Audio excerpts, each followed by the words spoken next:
Assalamualaikum warahmatullahi wabarakatuh. Bismillah, alhamdulillah ala ni'amillah.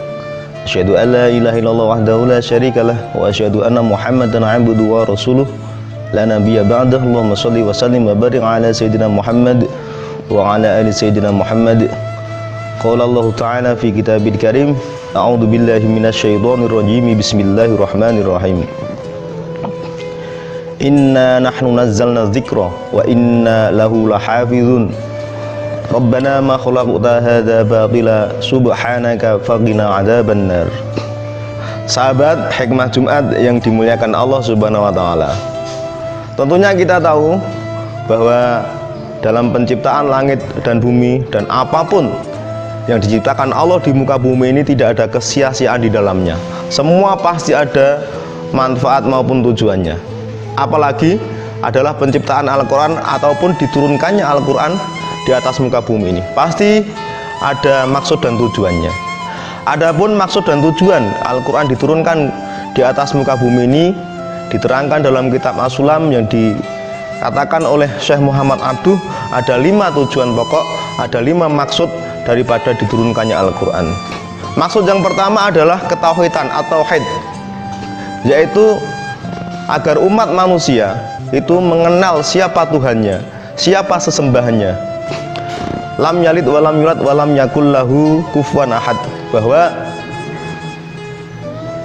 sesembahan yang wajib disembah itu hanya satu, yaitu Al-Wahidul Ahad, yaitu Tuhan yang Esa. Tidak ada satupun yang bisa menyekutuinya. Karena tentunya dengan diturunkannya Al-Quran di muka bumi ini, kita semua umat di muka bumi ini tahu siapa yang harus kita sembah. Karena pada zaman fatrah, yaitu masa antara Nabi Isa dan Nabi Muhammad SAW, itu umat manusia terpecah belah menjadi beberapa golongan-golongan, antara golongan yang masih beragama tauhid maupun golongan-golongan yang menyekutukan Allah dengan menyembah berhala, batu, api maupun yang lainnya. Maka dengan diturunkannya Al-Quran itu memberi kejelasan bahwa umat manusia itu harus menyembah Allah Subhanahu wa taala. Dan ini adalah tujuan yang paling urgent, paling penting daripada diturunkannya Al-Quran. Yang kedua, tujuan daripada diturunkannya Al-Quran adalah al-ibadah, yaitu agar umat manusia bisa beribadah dengan benar siapa yang akan disembah. Dan dengan ibadah ini itu akan menjadikan nilai-nilai ketauhidan di dalam hati manusia itu semakin tumbuh subur, dan nilai-nilai ketauhidan itu juga semakin kuat terpatri di hati sanubari manusia. Wa ma khalaqtul jinna wal insa illa liya'budun, bahwa tidaklah kami ciptakan jin manusia kecuali untuk menyembahku, yaitu menyembah kepada Allah Subhanahu wa taala. Kemudian yang ketiga, sahabat Hikmah Jumat yang dimuliakan Allah, tujuan daripada diturunkannya Al-Quran adalah memberikan janji maupun ancaman, wa'dun aw wa'idun, yaitu janji bagi orang-orang yang mau mengambil Al-Quran sebagai pedoman hidup, dan ancaman bagi orang-orang yang tidak mau mengambil Al-Quran sebagai pedoman hidupnya. Faman ya'mal mithqala dzarratin khairan yarah wa man ya'mal mithqala dzarratin syarran yarah. Bahkan sekecil apapun amal manusia itu yang berbentuk kebaikan, itu pasti juga akan diperlihatkan. Dan sekecil apapun amal perbuatan manusia yang berbentuk kejahatan maupun keburukan, itu pasti juga akan diperlihatkan kepada kita. Kemudian tujuan yang keempat daripada diturunkannya Al-Quran ke muka bumi ini adalah sabilus sa'adah, yaitu jalan menuju kebahagiaan.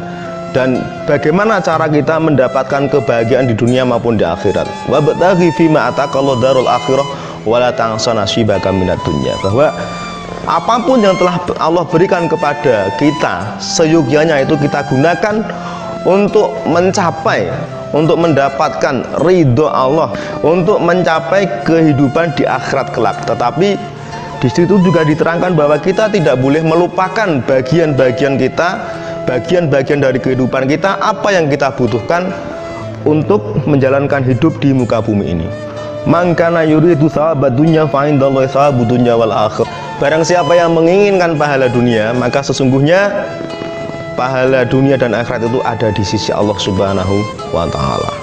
Kemudian sahabat hikmah Jumat yang dimuliakan Allah Subhanahu wa taala, apa tujuan daripada diturunkannya Al-Qur'an yang terakhir, yaitu adalah di situ ada kisos, ada cerita-cerita, ada kisah-kisah, ada sejarah-sejarah yang dimana di dalamnya banyak sekali sejarah-sejarah orang-orang yang beriman, seperti kisah-kisah Nabi, cerita-cerita Nabi, cerita-cerita para aulia Allah, cerita-cerita para kekasih Allah, dan juga cerita-cerita para orang-orang soleh. Seperti di situ disebutkan adanya cerita Luqman Hakim, ada Siti Maryam, Ali Imran, dan lain sebagainya. Dan di situ juga di dalam Al-Quran telah diceritakan atau dikisahkan sejarah-sejarah tentang orang-orang yang zalim, orang-orang yang kafir.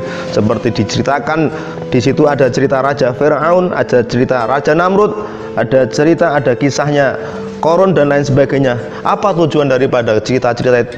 Apa tujuan daripada cerita-cerita itu?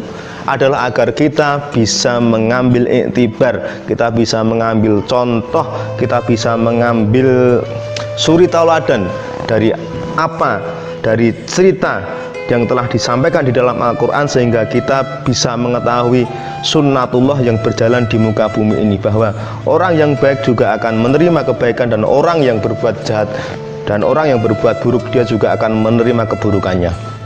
Sahabat hikmah Jumat yang dimuliakan Allah Subhanahu wa taala, demikian yang bisa saya sampaikan pada kesempatan hari ini. Semoga dengan sedikit keterangan tadi kita semua bisa mengambil pelajaran maupun wawasan dengan daripada tujuan diturunkannya Al-Quran ke muka bumi ini, sehingga kita bisa mengambil pedoman hidup daripada Al-Quran agar kehidupan kita di dunia ini menjadi baik, menjadi insan yang lebih beriman dan bertakwa, dan tentunya nanti di akhirat kita mendapat ridho Allah Subhanahu wa taala dan dimasukkan di surganya.